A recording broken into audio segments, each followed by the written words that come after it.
नमस्कार दोस्तों, topic GK में आपका स्वागत है। आज के वीडियो का टॉपिक है निर्वाचन आयोग अर्थात इलेक्शन कमीशन, जिसमें हम लेकर आए हैं 50 जीके के ऐसे प्रश्न और उनके उत्तर जो कि सभी प्रतियोगिता परीक्षाओं के लिए अत्यंत महत्वपूर्ण है। और यही सारे प्रश्न पिछले सभी प्रतियोगिता परीक्षाओं में बार बार पूछे जा रहे हैं। तो दोस्तों, अगर आप भी रेलवे, एसएससी, बैंक जैसे किसी भी प्रतियोगिता परीक्षा की तैयारी कर रहे हैं तो यह वीडियो आपके लिए है। तो प्लीज इस वीडियो को बिना स्किप किए पूरा देखें। वीडियो पसंद आने पर वीडियो को लाइक और शेयर कर दें। चैनल को सब्सक्राइब करते हुए बेल आइकन को जरूर प्रेस कर दें। तो चलिए आज का टॉपिक जीके शुरू करते हैं। क्वेश्चन नंबर 1, किस संविधान संशोधन अधिनियम के द्वारा मतदान की आयु 21 से घटाकर 18 वर्ष कर दी गई है? तो इसका सही जवाब होगा दोस्तों 61वें संशोधन अधिनियम 1989 के द्वारा। जी हाँ, 61वें संशोधन 1989 के द्वारा ही मतदान की आयु 21 वर्ष से घटाकर 18 वर्ष कर दी गई है। यहाँ पे दोस्तों 86वें संशोधन अधिनियम 2002 के बारे में जान लेते हैं। इस अधिनियम के में 6 से 14 वर्ष के बच्चों के लिए मुफ्त और अनिवार्य शिक्षा का प्रावधान है। 36वें संशोधन अधिनियम 1975 में सिक्किम को पूर्ण राज्य का दर्जा दिया गया है। और 32वें संशोधन अधिनियम 1973 में केंद्रीय विश्वविद्यालय की स्थापना हेतु कानून का प्रावधान है। आते हैं नेक्स्ट क्वेश्चन में। किस अधिनियम के अंतर्गत मतदाताओं की योग्यता एवं मतदाता सूची बनाने का प्रावधान है? तो इसका सही जवाब होगा दोस्तों लोक प्रतिनिधित्व अधिनियम 1950। जी हाँ, लोक प्रतिनिधित्व अधिनियम 1950 के अंतर्गत मतदाताओं की योग्यता एवं मतदाता सूची बनाने का प्रावधान है। यहाँ पे दोस्तों राष्ट्रीय सुरक्षा अधिनियम 1980 के बारे में भी जान लेना जरूरी है। इस अधिनियम को रासुका के नाम से भी जाना जाता है। जी हाँ, रासुका के नाम से भी जाना जाता है, जिसमें यह कानून जो है केंद्र और राज्य सरकारों को किसी भी संदिग्ध नागरिक को हिरासत में लेने की शक्ति देता है।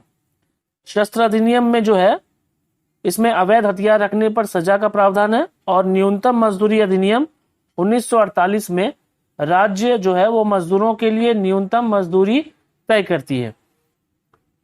नेक्स्ट क्वेश्चन, निर्वाचन आयोग की व्यवस्था किस अनुच्छेद में की गई है?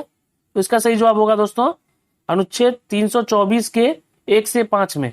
अनुच्छेद 324 के 1 से 5 में निर्वाचन आयोग की व्यवस्था की गई है। यहाँ पे दोस्तों अनुच्छेद 331 में जान लीजिए कि राष्ट्रपति लोकसभा में एंग्लो इंडियन समुदाय के 2 प्रतिनिधियों को मनोनीत करते हैं। एंग्लो इंडियन समुदाय के 2 प्रतिनिधियों को मनोनीत करते हैं।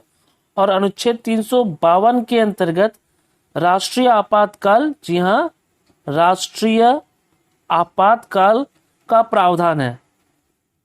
आते हैं नेक्स्ट क्वेश्चन में। किस अनुच्छेद में प्रादेशिक चुनाव आयुक्त की नियुक्ति की व्यवस्था का प्रावधान है? तो इसका सही जवाब होगा दोस्तों अनुच्छेद 324 के 4 में। अनुच्छेद 324 के 4 में प्रादेशिक चुनाव आयुक्त की नियुक्ति की व्यवस्था का प्रावधान है।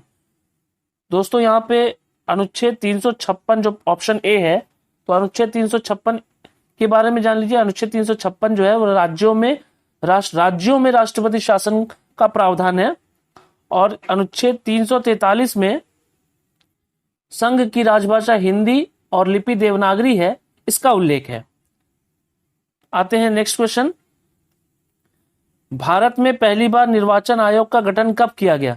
वेरी वेरी इंपॉर्टेंट क्वेश्चन है दोस्तों, इसको जरूर याद कर लें। तो इसका सही जवाब होगा भारत में पहली बार निर्वाचन आयोग का गठन 1950 में किया गया था। नेक्स्ट क्वेश्चन, भारत के पहले मुख्य चुनाव आयुक्त कौन बनाए गए? वेरी वेरी इंपॉर्टेंट क्वेश्चन दोस्तों ये भी। इसका सही जवाब होगा सुकुमार सेन। भारत के पहले मुख्य चुनाव आयुक्त श्री सुकुमार सेन को बनाया गया। यहाँ पे ये भी जान लीजिए दोस्तों, वर्तमान में भारत के मुख्य चुनाव आयुक्त हैं श्री सुनील अरोड़ा। जी हाँ, श्री सुनील अरोड़ा हैं भारत के मुख्य चुनाव आयुक्त वर्तमान में। और दोस्तों यहाँ पे टीएन सेशन के बारे में भी जान लेते हैं। टीएन सेशन जो है वो भारत के 10वें मुख्य चुनाव आयुक्त थे। भारत के 10वें मुख्य चुनाव आयुक्त थे और इनका पूरा नाम था तिरुनेलय नारायण अय्यर सेशन। जी हाँ, तिरुनेलय नारायण अय्यर सेशन। और इनका कार्यकाल 1990 से 1996 तक था। 1990 से 1996 तक इनका कार्यकाल था टीएन शेषन का। तो आते हैं नेक्स्ट क्वेश्चन में। क्वेश्चन नंबर 7, वर्तमान में निर्वाचन आयोग में एक मुख्य निर्वाचन आयुक्त तथा कितने अन्य निर्वाचन आयुक्त हैं? तो इसका सही जवाब होगा दोस्तों 2। वर्तमान में निर्वाचन आयोग में एक मुख्य निर्वाचन आयुक्त तो है ही, लेकिन उनके अतिरिक्त 2 अन्य निर्वाचन आयुक्त हैं। नेक्स्ट क्वेश्चन, क्वेश्चन नंबर 8, मुख्य चुनाव आयुक्त का कार्यकाल कितने वर्षों का होता है? वेरी वेरी इंपॉर्टेंट क्वेश्चन दोस्तों। तो इसका सही जवाब होगा 65 वर्ष की आयु तक या 6 वर्ष के लिए। तो 65 वर्ष, मुख्य चुनाव आयुक्त का कार्यकाल 65 वर्ष की आयु तक अथवा 6 वर्ष के लिए होता है। आते हैं नेक्स्ट क्वेश्चन, अन्य निर्वाचन आयुक्त का कार्यकाल कितने वर्षों का होता है? तो इसका सही जवाब होगा दोस्तों 62 वर्ष की आयु तक या 6 वर्ष के लिए। तो अन्य जो मुख्य निर्वाचन आयुक्त के अतिरिक्त जो अन्य निर्वाचन आयुक्त होते हैं उनका कार्यकाल 62 वर्ष की आयु तक या 6 वर्ष के लिए होता है। नेक्स्ट क्वेश्चन नंबर 10, मुख्य निर्वाचन आयुक्त को किसकी श्रेणी में रखा गया है? बहुत बहुत वेरी वेरी इंपॉर्टेंट क्वेश्चन दोस्तों। तो इसका सही जवाब होगा उच्चतम न्यायालय के न्यायाधीश की श्रेणी में रखा गया है। मुख्य निर्वाचन आयुक्त को उच्चतम न्यायालय के न्यायाधीश की श्रेणी में रखा गया है। नेक्स्ट क्वेश्चन, किस वर्ष जनप्रतिनिधित्व अधिनियम में संशोधन कर प्रवासी भारतीयों को मताधिकार दिया गया है? तो इसका सही जवाब होगा दोस्तों सितंबर 2010 में। तो सितंबर 2010 में जनप्रतिनिधित्व अधिनियम में संशोधन कर प्रवासी भारतीयों को वोट देने का अधिकार दिया गया है, मताधिकार दिया गया है।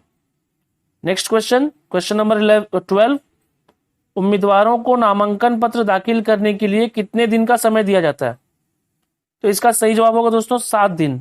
उम्मीदवारों को नामांकन पत्र दाखिल करने के लिए, यानी चुनाव में खड़े होने के लिए जो नामांकन पत्र दाखिल करना होता है उसके लिए 7 दिन का समय दिया जाता है। तो सही जवाब 7 दिन। नेक्स्ट क्वेश्चन, चुनाव अभियान यानी प्रचार मतदान की तारीख के कितने घंटे पहले बंद कर दिया जाता है? तो इसका सही जवाब होगा दोस्तों 48 घंटे पहले। चुनाव अभियान जो है यानी प्रचार जो है मतदान की तारीख के 48 घंटे पहले बंद कर दिया जाता है। Question number 14, very very important question दोस्तों, वर्तमान में लोकसभा के कितने स्थान अनुसूचित जातियों यानी एससी के लिए आरक्षित हैं? तो इसका सही जवाब होगा दोस्तों 84। वर्तमान में लोकसभा में 84 जो स्थान है वो अनुसूचित जातियों यानी एससी के लिए आरक्षित हैं। सही जवाब 84।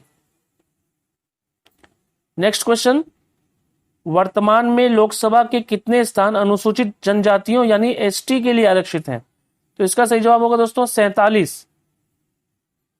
वर्तमान में लोकसभा के लिए 47 अनुसूचित जनजातियों के लिए ये स्थान आरक्षित है। तो सही जवाब 47। नेक्स्ट क्वेश्चन,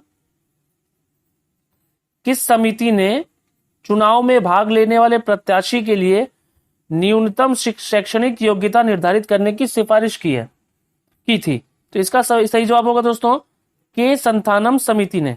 तो के संथानम समिति ने ही चुनाव में भाग लेने वाले प्रत्याशी के लिए न्यूनतम शैक्षणिक योग्यता निर्धारित करने की सिफारिश की थी। यहाँ पे ये भी ध्यान रखिए दोस्तों, के संथानम समिति की सिफारिश पर ही भारत सरकार के विभागों में भ्रष्टाचार पर रोक लगाने के लिए केंद्रीय सतर्कता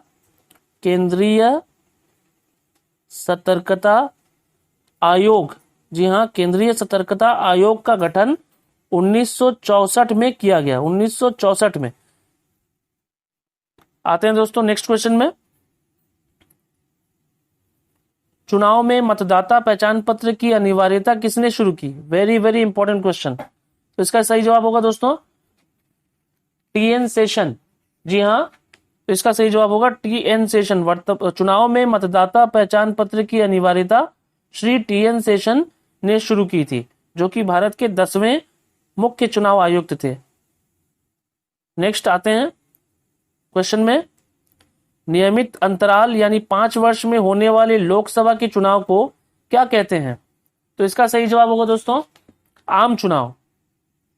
नियमित अंतराल यानी 5 वर्ष में होने वाले लोकसभा के चुनाव को आम चुनाव कहा जाता है।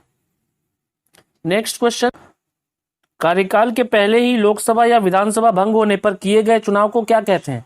तो सही जवाब होगा दोस्तों मध्यावधि चुनाव। कार्यकाल के पहले ही लोकसभा या विधानसभा भंग होने पर किए गए चुनाव को मध्यावधि चुनाव कहा जाता है। तो दोस्तों ये भी याद रखिए कि वर्ष 1971 में पहली बार हमारे देश में मध्यावधि चुनाव कराए गए थे। यह 5वां आम चुनाव होने के साथ साथ, जी हाँ, ये 5वां आम चुनाव होने के साथ साथ यह देश का पहला मध्यावधि चुनाव भी था, जिसमें कांग्रेस ने 352 सीटें जीती थी। और इसी चुनाव में इंदिरा गांधी ने गरीबी हटाओ का नारा भी दिया था।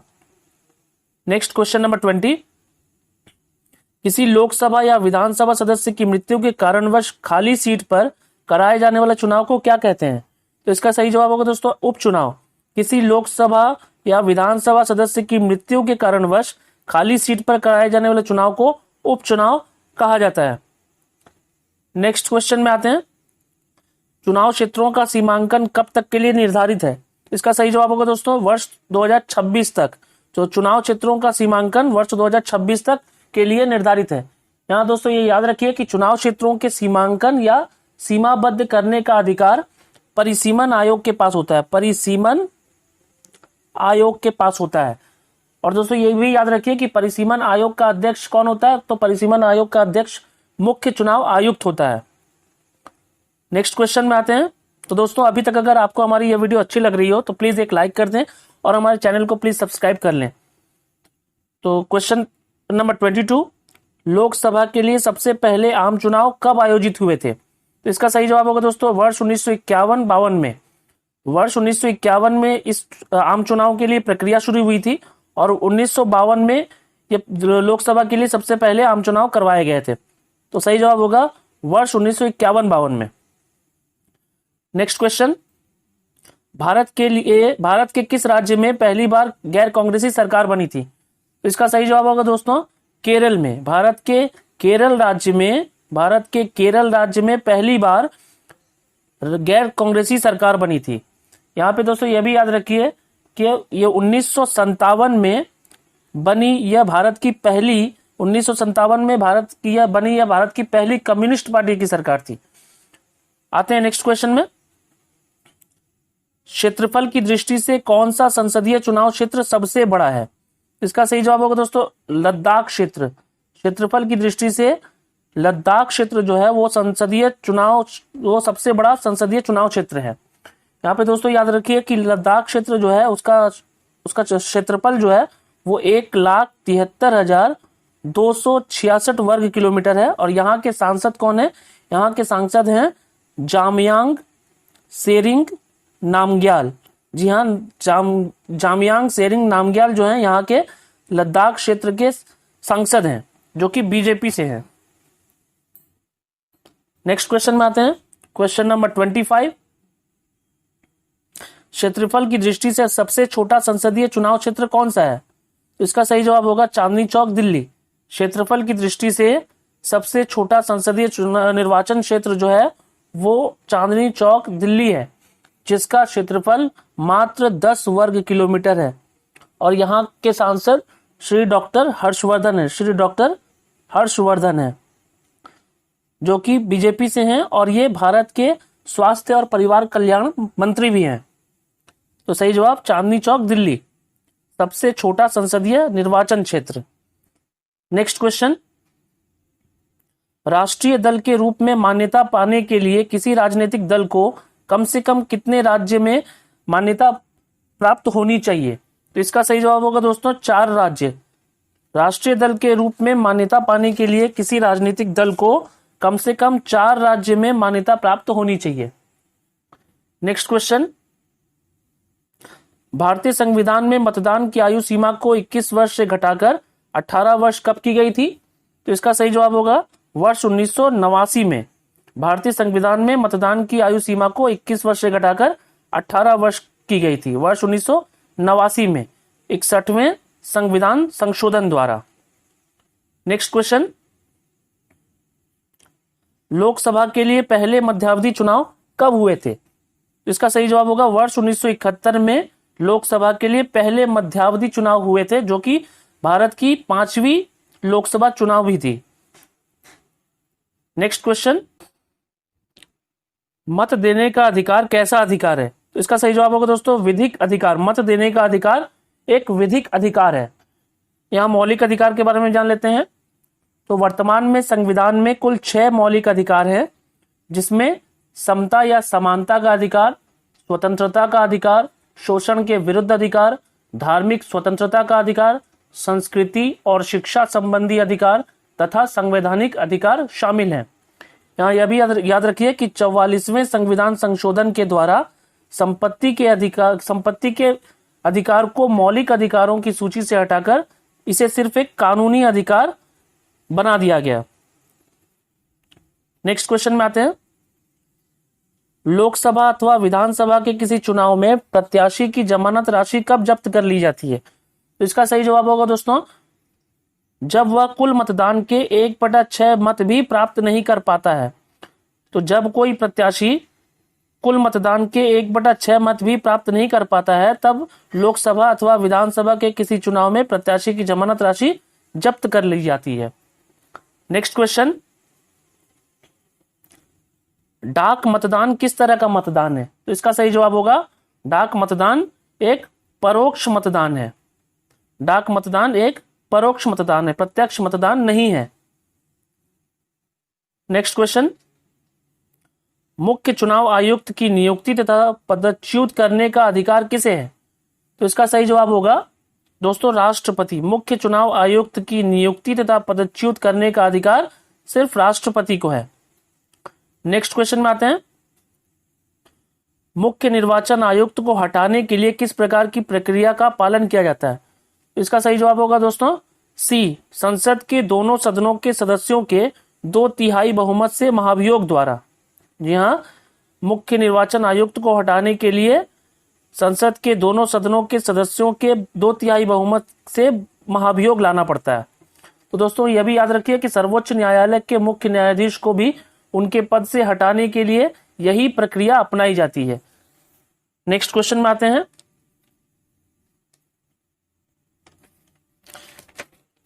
प्रादेशिक निर्वाचन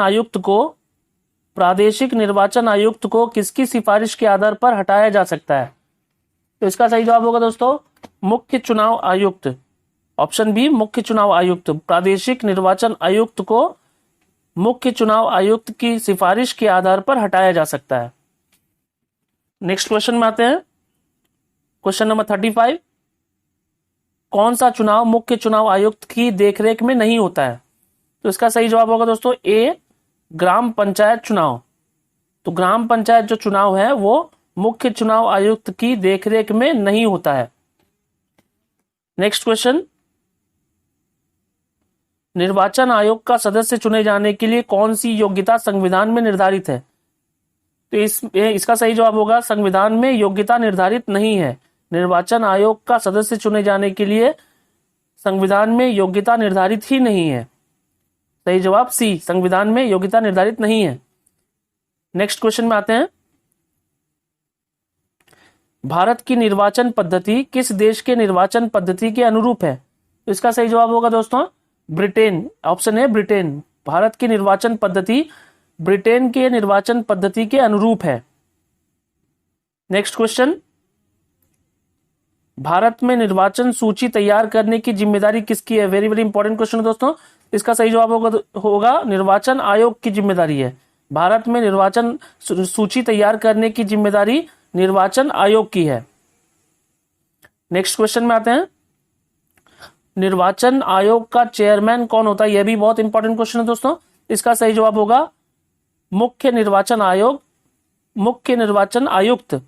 ऑप्शन सी, निर्वाचन आयोग का चेयरमैन मुख्य निर्वाचन आयुक्त होता है। नेक्स्ट क्वेश्चन, क्वेश्चन नंबर 40, परिसीमन आयोग का अध्यक्ष कौन होता है? तो इसका सही जवाब होगा दोस्तों मुख्य चुनाव आयुक्त। परिसीमन आयोग का अध्यक्ष मुख्य चुनाव आयुक्त होता है। नेक्स्ट क्वेश्चन, क्वेश्चन नंबर 41, राजनीतिक दलों को राष्ट्रीय या क्षेत्रीय दल का दर्जा देने का अधिकार किसे है? तो इसका सही जवाब होगा दोस्तों चुनाव आयोग। जी हाँ, राजनीतिक दलों को राष्ट्रीय या क्षेत्रीय दल का दर्जा देने का अधिकार सिर्फ चुनाव आयोग को है। यहाँ दोस्तों याद रखिए कि वर्तमान में राष्ट्रीय दलों की कुल संख्या भारत में 8 है। राष्ट्रीय दलों की कुल संख्या भारत में 8 है, और जो कि BJP, INC, Indian national Congress, NCP, BSP, CPI, CPIM और ऑल इंडिया तृणमूल कांग्रेस है। ये 8 राष्ट्रीय दल हैं भारत की, और क्षेत्रीय दल की संख्या भारत में 53 है, फरवरी 2020 की रिपोर्ट के अनुसार। नेक्स्ट क्वेश्चन, भारतीय निर्वाचन आयोग ने वर्ष 2010 में अपनी कौन सी जयंती मनाई? वर्ष 2001 में भारतीय निर्वाचन आयोग ने अपनी कौन सी जयंती मनाई? तो इसका सही जवाब होगा दोस्तों स्वर्ण जयंती। ऑप्शन ए स्वर्ण जयंती होगी, क्योंकि भारतीय निर्वाचन आयोग की स्थापना वर्ष 1950 में हुई थी, इसलिए वर्ष 2001 में 50 साल पूरे होने पर भारतीय निर्वाचन आयोग जो है वो स्वर्ण जयंती उसने मनाई। तो सही जवाब स्वर्ण जयंती। नेक्स्ट क्वेश्चन, भारत में पहली बार महिलाओं को मताधिकार कब प्राप्त हुआ था? तो इसका सही जवाब होगा दोस्तों वर्ष 1926 में। वेरी वेरी इंपॉर्टेंट क्वेश्चन है दोस्तों, इसे जरूर याद कर लीजिए। भारत में पहली बार महिलाओं को मताधिकार वर्ष 1926 में प्राप्त हुआ था। नेक्स्ट क्वेश्चन, किसी निर्वाचन के दौरान किसी राजनीतिक दल के उम्मीदवार की मृत्यु हो जाने की स्थिति में कितने दिनों के अंदर दूसरा प्रत्याशी खड़ा करना पड़ता है? तो इसका सही जवाब होगा दोस्तों 7 दिन के अंदर। किसी भी निर्वाचन के दौरान अगर किसी राजनीतिक दल के उम्मीदवार की मृत्यु हो जाती है तो 7 दिनों के अंदर दूसरा प्रत्याशी खड़ा करना पड़ता है। नेक्स्ट क्वेश्चन, नामांकन वापस कर लेने के लिए निर्धारित समय सीमा क्या है? तो इसका सही जवाब होगा दोस्तों नामांकन पत्र दाखिल करने के 2 दिन, अंतिम दिन के 2 दिन बाद तक। ऑप्शन बी, नामांकन पत्र दाखिल करने के अंतिम दिन के 2 दिन बाद तक नामांकन वापस लेने के लिए निर्धारित समय सीमा है। नेक्स्ट क्वेश्चन, लोकसभा चुनाव में नामांकन के लिए जमानत राशि कितनी निर्धारित है? तो इसका सही जवाब होगा दोस्तों ऑप्शन ए 25,000। जी हाँ, ऑप्शन ए 25,000 लोकसभा चुनाव में नामांकन के लिए जमानत राशि निर्धारित है। और यहाँ यह भी याद रखिए दोस्तों, अनुसूचित जाति या अनुसूचित जनजाति यानी SC ST के लिए इसकी आधी राशि यानी सिर्फ 12,500 रुपए निर्धारित है। नेक्स्ट क्वेश्चन, राज्यसभा और विधानसभा चुनाव में नामांकन के लिए जमानत राशि कितनी निर्धारित है? तो इसका सही जवाब होगा दोस्तों 10,000 रुपए। मात्र 10,000 रुपए राज्यसभा और विधानसभा चुनाव में नामांकन के लिए जमानत राशि निर्धारित है। यहाँ यह भी याद रखिए दोस्तों कि अनुसूचित जाति और अनुसूचित जनजाति यानी SC ST के लिए इसकी आधी राशि यानी मात्र 5,000 रुपए निर्धारित है। मात्र 5,000 रुपए निर्धारित है SC ST के लिए, और बाकियों के लिए 10,000 रुपए जनरल कास्ट के लिए। नेक्स्ट क्वेश्चन, चुनाव में उपयोग होने वाले वीवीपैट का फुल फॉर्म क्या है? वेरी वेरी इंपॉर्टेंट क्वेश्चन है दोस्तों। चुनाव में उपयोग होने वाले वीवीपैट का फुल फॉर्म है option A voter verifiable paper audit trial. क्या है? Voter verifiable paper audit trial. Paper audit trial. तो चुनाव में उपयोग होने वाले वीवीपैट का फुल फॉर्म है voter verifiable paper audit trial. तो दोस्तों वीवीपैट एक मशीन है जिस पर वोट डालने के तुरंत बाद कागज की एक पर्ची बनती है। इस पर जिस उम्मीदवार को वोट दिया गया है उसका नाम और चुनाव चिन्ह छपा होता है। वीवीपैट मशीन के स्क्रीन पर यह पर्ची सिर्फ 7 सेकंड तक दिखती है, और भारत इलेक्ट्रॉनिक्स लिमिटेड और electronic corporation of India limited ने यह मशीन वर्ष 2013 में, जी हाँ, वर्ष 2013 में डिजाइन की थी। नेक्स्ट क्वेश्चन, भारतीय चुनाव में वीवीपैट कब से लागू किया गया? तो दोस्तों इसका सही जवाब होगा वर्ष 2013 से। भारतीय चुनाव में वीवीपैट वर्ष 2013 से लागू किया गया, और यह नागालैंड के चुनाव में इसका सबसे पहली बार प्रयोग किया गया था। कहां किया गया था? नागालैंड के चुनाव में। नागालैंड के चुनाव में। नेक्स्ट क्वेश्चन और लास्ट क्वेश्चन है यह इस वीडियो का, नोटा का फुल फॉर्म क्या है? जी हाँ, नोटा का फुल फॉर्म क्या है? तो इसका सही जवाब होगा दोस्तों none of the above, option B none of the above, जिसका मतलब है कि इनमें से कोई नहीं। अगर कोई भी प्रत्याशी पसंद न हो तो मतदाता नोटा ऑप्शन का विकल्प, नोटा विकल्प चुन सकते हैं। नोटा का उपयोग भारत में पहली बार वर्ष 2009 में छत्तीसगढ़ राज्य के स्थानीय चुनाव में किया गया था।